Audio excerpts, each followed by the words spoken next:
Hope TV Tamil நேயர்களுக்கு இயேசு கிறிஸ்துவின் நாமத்தினாலே வாழ்த்துக்களையும் வணக்கங்களையும் தெரிவித்துக் கொள்கிறோம். மற்றும் ஒரு இனிய நன்னாளிலே ஓய்வு நாளின் பள்ளி பாடங்கள் நிகழ்ச்சியின் சார்பாக உங்கள் அனைவரையும் சந்திப்பதில் மிகுந்த மகிழ்ச்சி அடைகிறோம். வாங்க நிகழ்ச்சிக்குள்ளே கடந்து போகலாம்.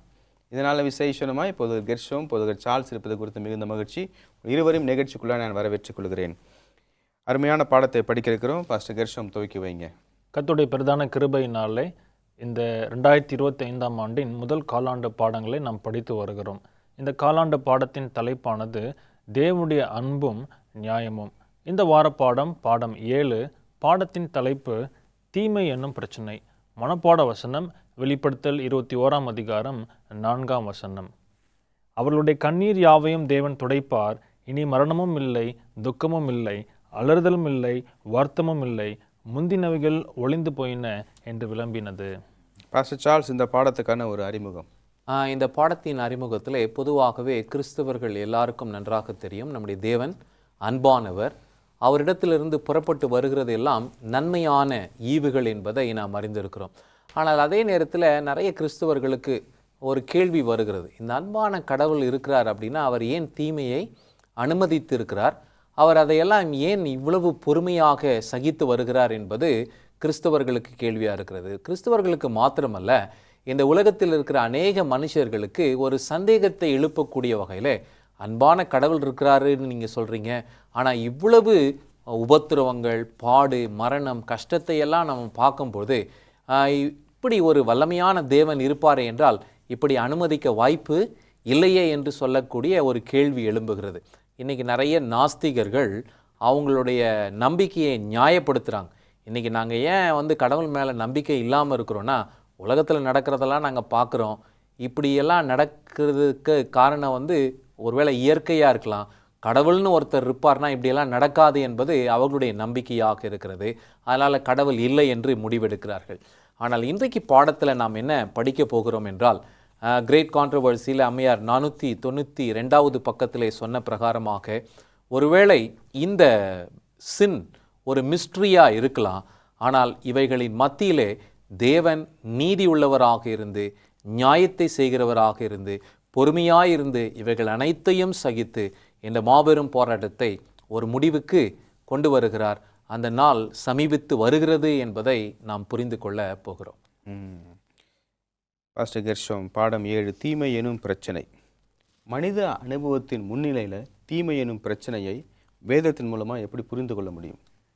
ஒரு சில வசனங்களை நாம் வாசிக்கும் பொழுது யோபுடைய அனுபவம், யோபு அநேக கஷ்டத்தைப்பட்டார் நம்ம பார்க்குறோம்.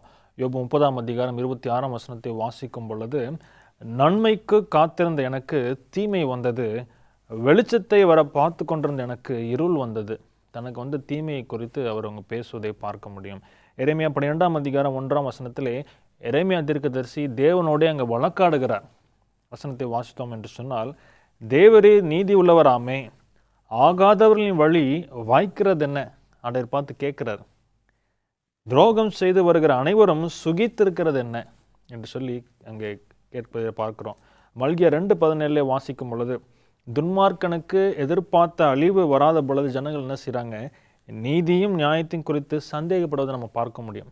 மல்கியா 2:17, உம்முடைய வார்த்தையினாலே கர்த்தரை வருத்தப்படுத்துகிறீர்கள், ஆனாலும் எதனாலே அவரை வருத்தப்படுத்துகிறோம் என்கிறீர்கள். பொல்லாப்பை செய்கிறவன் எவனும் கர்த்தரின் பார்வைக்கு நல்லவன் என்றும், அப்படிப்பட்டவர்கள் பேரில் அவர் பிரியமாக இருக்கிறார் என்றும், நியாயந்திருக்கிற தேவன் எங்கே என்றும் நீங்கள் சொல்லுகிறது இல்லையே. மக்கள் அங்கே வேதனையில் என்ன செய்கிறாங்க, ஆண்டவர் எல்லாரையும் பார்த்துட்டு இருக்கிறாரு, அவர்கள் மேல் பிரியமாக இருக்கிறாரு அப்படின்ற ஒரு வேதனை வருகிறது. தான் இங்கே பாஸ் அருமையாக சொன்னாங்க, குட் காட் பேட் வேர்ல்டு. நல்ல தேவன் இருக்கும் பொழுது எப்படி ஒரு தீமையான ஒரு உலகம் இருக்க முடியும் என்கிற ஒரு கேள்வி அநேகருக்கு இன்னைக்கு இருக்கிறது. அது இங்கே வேதத்தில் அநேக கதாபாத்திரம் அங்கே விவரித்திருப்பதையும் நாம் பார்க்க முடிகிறது. இந்த தீமை மனிதனை தொட்டது, இந்த தீமை இயேசுவையும் தொட்டது. அந்த சம்பவம் என்ன, அதில் நம்ம என்ன பாடத்தை கற்றுக்கொள்ள முடியும்? மத்தேயு 27ஆம் அதிகாரம், அதில் குறிப்பாக 46வது வசனம். இது இதுதான் கிளைமேக்ஸ் என்று சொல்லுகிறோம். இயேசு இந்த உலகத்தில் பிறந்து அவர் வளர்ந்து அவருடைய விசுவாச ஓட்டத்தை அவர் முடிக்கிற தருவாயிலே தன்னுடைய தகப்பனை நோக்கி அவர் அழுது ஜெபித்த ஒரு அனுபவம். அதில் என் தேவனே நீர் என்னை ஏன் கைவிட்டீர்? அவர் வந்து அந்த பிரிகிற ஒரு சூழ்நிலையில் அந்த பிரிவினையை அவரால் என்ன பண்ண முடியல, தாங்கிக் கொள்ள முடியவில்லை. இப்போது சில விஷயங்களை ஆண்டவர் செய்ய நினைக்கிறார், அவர் செய்கிறார். ஆனால் அதே நேரத்தில் ஒரு சில விஷயங்கள் தேவன் செய்ய முடியாமல் அமைதலாக இருந்து பார்க்கிறார் என்று பார்க்கிறோம். அதற்கு ஒரு மிக முக்கியமான ஒரு எடுத்துக்காட்டு, அவருடைய சொந்த குமாரர் கல்வாரி சிலுவையிலே தொங்கின போது பிதாவாகிய தேவன் அதை அமைதலாக பார்க்க வேண்டிய ஒரு நிலை ஏற்பட்டது. ஏன் அப்படின்னா, அங்கு அவருடைய குமாரர் பூமியிலே இருக்கிற அனைத்து மக்களுடைய பாவத்தையும் அவர் அந்த சிலுவையிலே சுமந்தபடியினால் அதை அவர் பொறுக்க வேண்டிய நிர்பந்தத்திற்குள்ளாக தள்ளப்பட்டார் என்பதை நாம் பார்க்கிறோம். இரண்டாவது, பாவம் இதோ மனிதனை மாத்திரமல்ல, அவருடைய குமாரரையும் பிரித்து விட்டது. ஏன் அப்படின்னா, மனுகுலத்தினுடைய முழு பாவமும் அந்த பாவ ஆக்கினையும் அவருடைய குமாரரின் மேல் இருந்தது.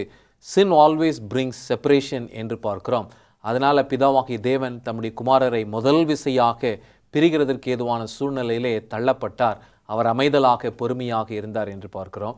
மூன்றாவது பார்த்தீங்கன்னா, it's a fulfillment of God's justice. நீதியுள்ள தேவன் என்பதை ஆண்டவர் இங்கு காண்பிக்கிறார். ஆண்டவர் நினைச்சிருந்தா அவருடைய குமாரரை என்ன பண்ணியிருக்கலாம், விடுதலை ஆக்கியிருக்கலாம்.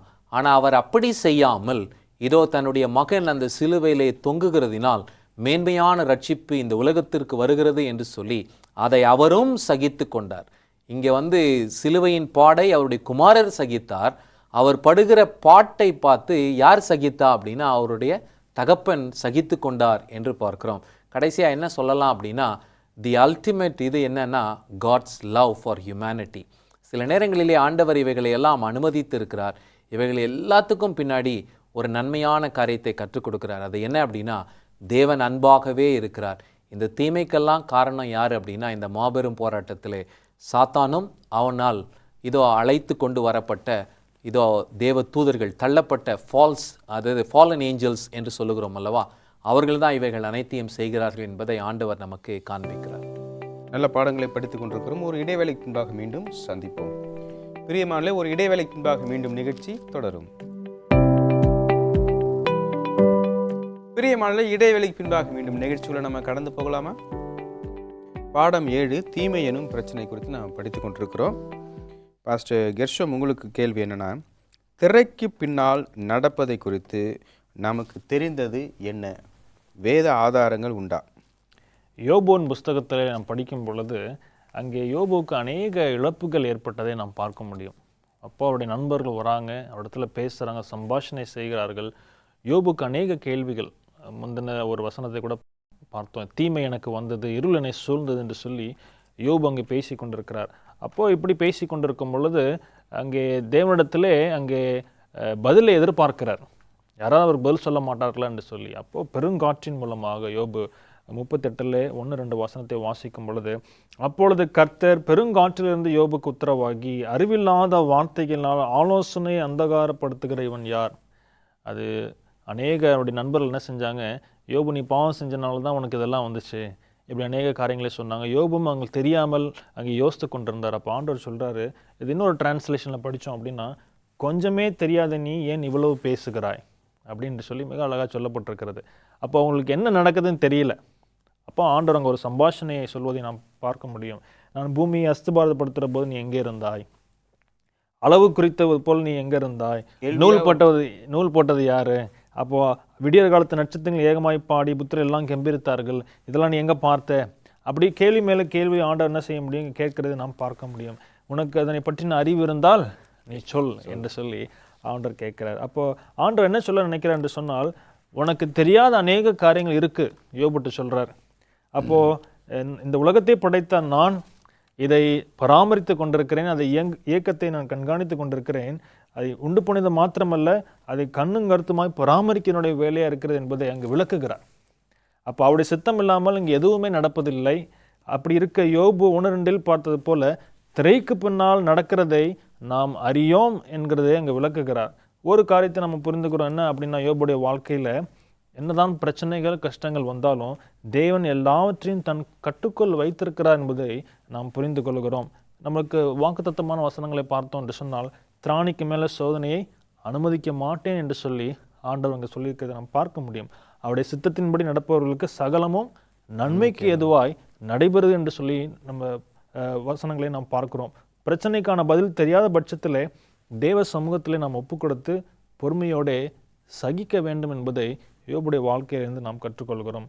ஒருவேளை எதிர்கால வாழ்விலே உலகில் நமக்கு எரிச்சலையும் ஏமாற்றத்தையும் அளித்திருக்கும் மர்மங்கள் தெளிவாக்கப்படும் பொழுது தேவன் இப்பொழுது மௌனம் காக்கும் விஷயங்களின் விளக்கத்தில் நிறைய வெளிப்படும் என்று சொல்லி அங்கே எலன் ஒயிட் அம்மையார் எழுதியிருக்கிறாங்க, மினிஸ்ட்ரி ஆஃப் ஹீலிங், பக்கம் 473. அந்த வெளிப்பாடுக்காக தான் எல்லாரும் நம்பிக்கையாக காத்துட்ருக்காங்க.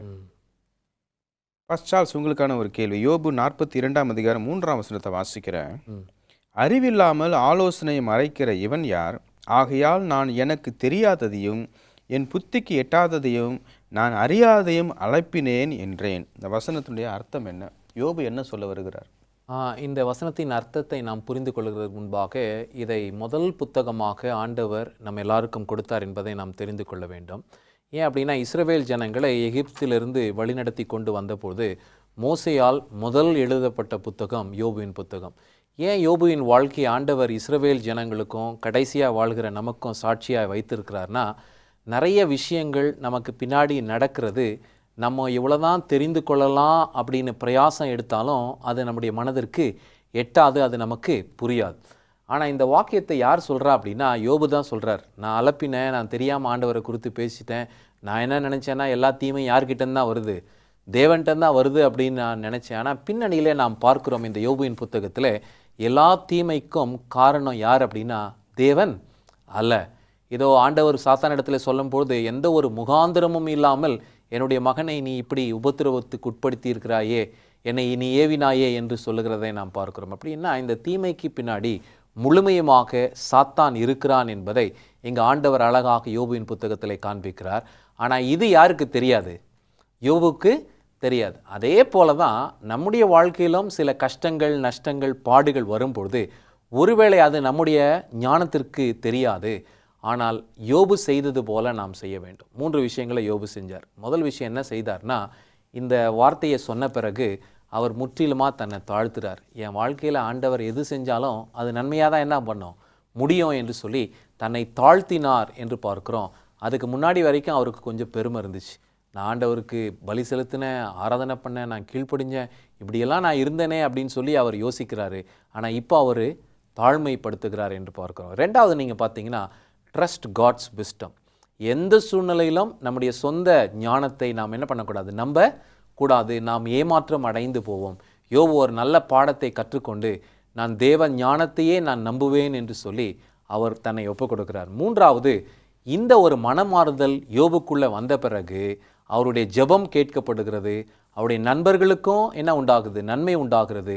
யோபுவுக்கும் இரட்டிப்பான ஆசீர்வாதம் கிடைத்தது என்று பார்க்கிறோம். அதனால் நிறைய நேரத்தில் நாம் கூட என்ன பண்ணிடுறோன்னா, ஜெபம் பண்ணுறோன்னு சொல்லிட்டு நம்முடைய அறிவுக்கு எட்டாததை அலப்பி கொண்டு இருக்கிறோம். அதை நிறுத்த வேண்டும் என்பதை ஆண்டவர் நமக்கு கற்றுக் கொடுக்கிறார்.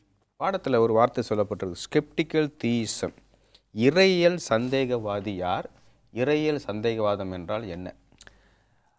இதை புரிந்து கொள்ள வேண்டும் என்று சொன்னால் ஒரு வசனத்தை நாம் முதலாவது படித்து கொள்ள வேண்டும். ஏசாயா 55:8-9 வாசிக்கும் பொழுது ஆண்டவராகிய தேவன் அங்கே சொல்லுகிறார், என் நினைவுகள் உங்கள் நினைவுகளும் அல்ல, உங்கள் வழிகள் என் வழிகளும் அல்ல என்று கர்த்தர் சொல்லுகிறார். நீங்கள் சொன்னீங்க இறையியல் சந்தேகவாதி, அதாவது ஸ்கெப்டிக்கல் தீசம். தீசம் என்றால் one who believes in God, தேவனை விசுவாசிக்கிற நம்புகிற ஒரு நபர். ஸ்கெப்டிக்கல் என்றால் சந்தேகவாதி.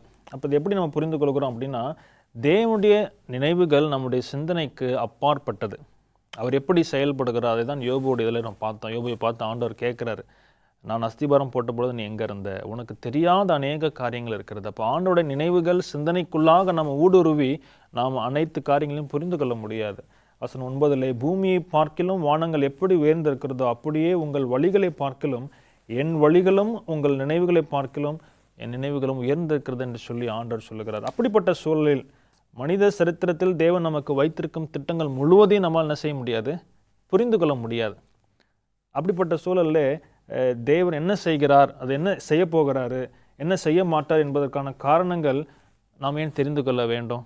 எதுவுமே தெரியாத பட்சத்தில் ஆண்டவரோட கரத்தில் ஒப்பு கொடுத்து தேவனை பற்றி நம்முடைய அறிவு குறைவானது என்பதை அறிந்து கொள்வது தான் ஸ்கெப்டிக்கல் தீசம்.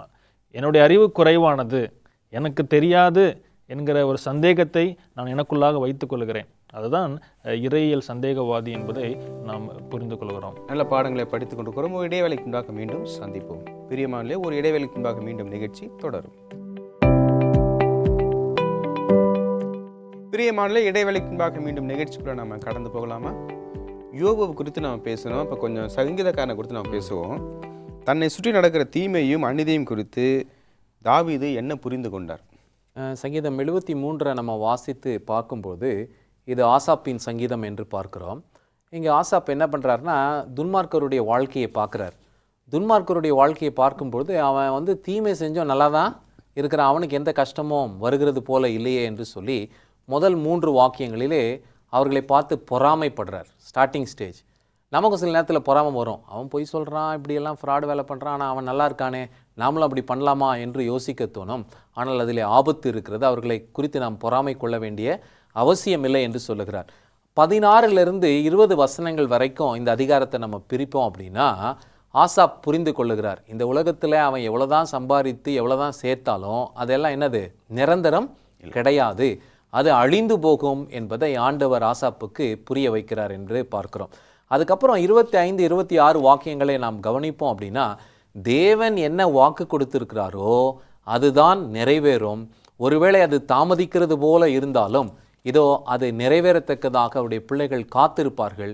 அதிலேயும் ஆசரிப்பு கூடாரத்திற்குள்ளாக பிரவேசித்து தேவனுடைய நீதி நியாயங்களை ஆராய்ந்து பார்க்கிறவர்களுக்கு நல்லா தெரியும் இந்த துன்மார்க்கனுக்கு ஒரு பயங்கரமான நியாய தீர்ப்பை ஆண்டவர் வைத்திருக்கிறார். ஆனால் கடைசியாக நீங்கள் பார்க்கும்போது இவர் புரிஞ்சுக்கிறார், தேவனை சார்ந்திருக்கும் போதும் தேவனுக்குள்ளாக நிலைத்திருக்கும் போதும் விசேஷித்த பலன் தேவனிடத்திலிருந்து அவருடைய பிள்ளைகளுக்கு கிடைக்கிறது என்பதை அவர் புரிந்து கொண்டு இந்த சங்கீதத்தை எப்படி முடிக்கிறார் அப்படின்னா ரொம்ப அழகாக 27 28 வாக்கியங்களிலே நீதியுள்ள தேவன் நியாயத்தை செய்வார், யாருமே தப்ப முடியாது. ஒருவேளை இப்போ அவங்க நல்லா இருக்கிறது மாதிரி இருக்கும், ஆனால் தேவன் அவருடைய நியாய தீர்ப்பை முடிக்கும் போது இதோ நியாயம் செய்தவர்களுக்கும் நன்மை செய்தவர்களுக்கும் அவர் நன்மையான நியாய தீர்ப்பை வைத்திருக்கிறார். ஃபர்ஸ்ட் கெர்ஷம், ஃப்ரீ வில் டிஃபென்ஸ் அப்படின்னா சுயாதீன சித்த தற்காப்பு என்றால் என்ன? தீமை குறித்த பிரச்சனை நம்ம புரிந்து கொள்ள வேண்டும் என்று சொன்னால் முதலாவது இந்த ஃப்ரீ வில் டிஃபென்ஸை குறித்து நம்ம என்ன செய்யணும் அப்படின்னா புரிந்து கொள்ள வேண்டும். என்ன அப்படின்னு சொல்லி பார்த்தோம் அப்படின்னா தெரிந்தெடுக்கும் உரிமை. அந்த தெரிந்தெடுக்கும் சுதந்திரத்தை மனிதன் தவறாய் பயன்படுத்தும் நிமித்தமாக பரலோக ஜீவிகளில் அங்கே லூசிஃபர் தவறாய் பயன்படுத்தும் நிமித்தமாக தீமை விளைந்ததை நாம் பார்க்க முடியும். அப்பொழுது நம்ம இயல்பாகவே ஒரு கேள்வி எழும்பலாம், அப்புறம் ஆண்டவர் ஏன் அந்த தெரிந்தெடுக்கும் உரிமையை சுதந்திரத்தை கொடுக்க வேண்டும்? அதுக்கு C.S. லூவிஸ் இந்த கிறிஸ்துவ எழுத்தாளர் மிக அழகாக சொல்லியிருக்கிறாரு, தெரிந்தெடுக்கும் சுதந்திரம் அது தீமையை சாத்தியமாக்கினாலும் எந்த ஒரு அன்பையும் நன்மையும் அல்லது மகிழ்ச்சியும் சாத்தியமாக்கும் ஒரே விஷயமா இருக்கிறது. ஒரு இயந்திரமோ அல்லது ஒரு ரோபோட்டை போல சொன்னதை மாத்திரம் செய்வது தேவன் விரும்புவதில்லை என்று சொல்லி அங்கே நம்மளுக்கு எழுதுகிறதை நாம் பார்க்க முடியும்.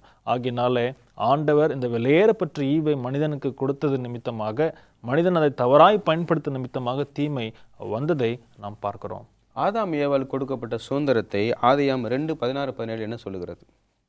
ஆண்டவர் இந்த சுதந்திரத்தை குறித்து நமக்கு என்ன கற்றுக் கொடுக்குறாருன்னா, ஏதேன் தோட்டத்தில் சுதந்திரம் நிறைய இருந்துச்சு, ரெஸ்ட்ரிக்ஷன் ஒன்று தான். அந்த ரெஸ்ட்ரிக்ஷன் கூட ஆண்டவர் ஏன் அவங்களுக்கு கொடுத்துருந்தார்னா அவங்களுடைய அன்பை அவர்கள் என்ன பண்ணணும், தேவன் பேரிலே வெளிப்படுத்த வேண்டும். தேவன் அன்பாக இருக்கிறார் என்பதை அவங்கள படைத்து அவங்களுக்கு தேவையானதெல்லாம் கொடுத்துட்டாரு. அந்த ரெஸ்ட்ரிக்ஷனில் அவங்க எதை வெளிப்படுத்தணும்னா லாயல்ட்டி டு காட், கீழ்ப்படிதல். ஆமாம், கீழ்ப்படிதலில் நாங்கள் எங்களை உருவாக்கின ஆண்டவருக்கு நாங்கள் உண்மையாய் இருக்கிறோம் என்பதற்கு அது அடையாளமாக இருந்தது. அதனால் அந்த விளைக்கப்பட்ட கனியை அவங்க என்ன பண்ணக்கூடாது, புசிக்க கூடாது, அதை தொடவும் கூடாது என்று ஆண்டவர் கட்டளையிட்டிருந்தார் என்று நாம் பார்க்கிறோம். இந்த ஃப்ரீடம் ஆஃப் சாய்ஸை தவறாக பயன்படுத்த வைக்கிறான். யார் அப்படின்னா அந்த சர்ப்பம், சத்ரு என்று நாம் பார்க்கிறோம். வஞ்சனையான வார்த்தையினால் பேசி நீங்கள் தேவர்களைப் போல ஆவீர்கள் என்றதும் அவங்க வஞ்சிக்கப்படுறாங்க. அந்த வஞ்சனையில் அவங்க விழுறாங்க என்று பார்க்கிறோம். இங்கே இன்னொரு காரியத்தையும் ஆண்டவர் அவங்களுக்கு கற்றுக் கொடுக்குறார், த நாலேஜ் ஆஃப் பவுண்ட்ரிஸ் என்று ஆங்கிலத்தில் சொல்லுவோம். இந்த இடத்துக்கு தான் நீங்கள் போகலாம், இதெல்லாம் நீங்கள் செய்யலாம், ஆனால் இங்கே மட்டும் நீங்கள் என்ன பண்ணாதீங்க, போகாதீங்க, உங்களுக்கு ஆபத்து இருக்கிறது. அதே போல் அவருடைய பிரமாணத்திலே நீங்கள் பார்த்தீங்கன்னா இப்படியெல்லாம் செஞ்சால் நமக்கு நல்லா இருக்கும் அப்படின்னு சொல்லிட்டு இப்படி செஞ்சிங்கன்னா உங்களுக்கு கஷ்டம் நஷ்டம் பிரச்சனையெல்லாம் வரும் என்பதையும் ஆண்டவர் நமக்கு காண்பித்து இருக்கிறார். அப்போ தேவன் கொடுக்குற இந்த சுதந்திரத்தில் நமக்கு எச்சரிப்பு உண்டு. ஆக்சுவலாக பார்த்தீங்கன்னா அந்த எச்சரிப்பில் தான் இரட்டிப்பான ஆசீர்வாதம் உள்ளடங்கி இருக்கிறது. உண்மையான நிறைய நேரத்தில் விசுவாச பிள்ளைங்களுக்கு தெரியறதில்ல. பாஸ்டர் என்ன ரொம்ப கண்டிப்பாக பிரசங்கம் பண்ணுறாரு. ஆக்சுவலாக அந்த கண்டிப்பான பிரசங்கத்தில் தான் இரட்டிப்பான ஆசீர்வாதம் இருக்கிறது என்பதை நாம் புரிந்து கொள்ள வேண்டும். அதை நான் எப்பவுமே கேட்பேன், ஏதேன் தோட்டத்தில் ஆசீர்வாதம் எங்கே இருந்துச்சு அப்படின்னா, மற்றது எல்லாத்தையும் அனுபவித்த போது அவர்களுக்கு ஆசீர்வாதம் இருந்துச்சு. இரட்டிப்பான ஆசீர்வாதம் தேவன் செய்யக்கூடாது என்பதை செய்யாமல் இருந்தபோது தான் அவங்களுக்கு இரட்டிப்பான ஆசீர்வாதம். அதனால் எச்சரிப்பின் சத்தத்தில் நமக்கு மிகுதியான ஆசீர்வாதம் உண்டு என்பதை நாம் மறந்து போகக்கூடாது. டேஞ்சர் தொடாதன்னு போட்டிருக்காங்க. என்ன இதெல்லாம் போட்டிருக்கானோ அப்படின்னு எழுத்து தான் திட்டுறாங்களே ஒழிய, போட்டதுனால நான் தொடாமல் இருந்தேன், நான் உயிர் வாழ்ந்தேன்னு யாரும் சொல்ல போகிறதில்ல. கேள்விக்குள்ளே வரப்போகிறோம்.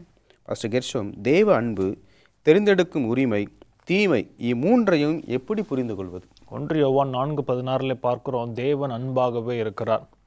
அப்போது அவருடைய அரசாங்கத்தின் அடிப்படை அன்பு. யுகங்களின் வாஞ்சை பக்கம் 222 பக்கத்திலே, பலவந்தம் செய்வது தேவ அரசாங்கத்தின் கொள்கைக்கு எதிரானது. தேவ அன்பின் சேவையை மட்டுமே விரும்புகிறார் என்று நாம் பார்க்கிறோம். அன்பின் மேல் அதிகாரம் செய்ய முடியாது. அப்போ பலவந்தத்தினாலும் அதிகாரத்தினாலும் அதை என்ன செய்ய முடியாது, வெல்ல முடியாது. அன்பினால் மட்டுமே அன்பை விழித்தல் செய்ய முடியும் என்பதனாலே ஆண்டவர் மனிதனுக்கு அந்த தெரிந்தெடுக்கும் சுதந்திரத்தை கொடுக்கிறார். அதன் விளைவாக அங்கே தீமை விளைவித்தது. அங்கே ஆண்டவராகிய இயேசு கிறிஸ்து தீமையை தன்னுடைய அன்பினாலே சிலுவையிலே ஜெயித்தார். இறுதியிலே முற்றிலுமாக தீமை அங்கே ஒழிக்கப்படும் என்பதை நாம் பார்க்கிறோம். தீமையின் மத்தியிலும் தேவன் மேல் எப்படி தொடர்ந்து நாம் நம்பிக்கையாக இருக்க முடியும்? ஏன் அப்படின்னா, ஆண்டவர் அவருடைய வசனங்களிலே எல்லாவற்றையும் தெளிவாக நமக்கு காமிச்சிட்டார். நம்ம நன்மை செய்து உபத்திரவத்தை அனுபவித்தாலும் ஆண்டவர் ஒரு மேன்மையை நமக்காக வைத்திருக்கிறார். அதை பவுல் சொல்லும்போது, இப்பொழுது நாம் படுகிற பாடுகள் நாம் இனி பெறப்போகிற மகிமைக்கு ஈடாகாது என்று சொல்லுகிறார். அப்படின்னா அந்த மகிமை இப்போ நம்ம படுகிற பாடை காட்டிலும் அந்த மகிமை மேன்மையுள்ளதாக இருக்கும். இப்போ கொஞ்ச காலம் இந்த பாடை அனுபவிக்கிறோம். வெளிப்படுத்தல் ஆண்டவர் முடிக்கும் போதே என்ன சொல்கிறாரு, இதோ இவங்கெல்லாம் யார் அப்படின்னதும் மிகுந்த உபத்திரவத்திலிருந்து வெளியே வந்தவர்கள். நமக்காக ஒரு மேன்மையான ஆசீர்வாதமும் சுதந்திரமும் காத்திருக்கிறது. அதை குறித்து நாம் எண்ணி சந்தோஷப்படுவோம். இந்த உபத்திரவத்தை குறித்து ஆண்டவருக்கு நாம் ஸ்தோத்திரத்தை ஏறெடுப்போம். இந்த பாடத்தை நடத்தி கொடுத்ததுக்காக நிகழ்ச்சியின் சார்பாக உங்கள் இருவருக்கும் நன்றியை தெரிவித்துக் கொள்கிறோம். பிரியமானவர்களே, தொடர்ந்து இயேசுவின் மேல் நம்பிக்கை வையுங்கள். தீமை என்னும் பிரச்சனை ஒரு நாள் முடிவுக்கு கொண்டு வரும். ஆசிரியப் கூடாரத்தின் மூலமாக கற்றுக்கொள்ள பாடம் அதுதான். அது தொடர்ந்து நடக்கும் என்று நம்பிக்கையோடு காத்திருப்போம். தேவன் உங்கள் அனைவரையும் ஆஸ்வதிப்பாராக. ஆமென்.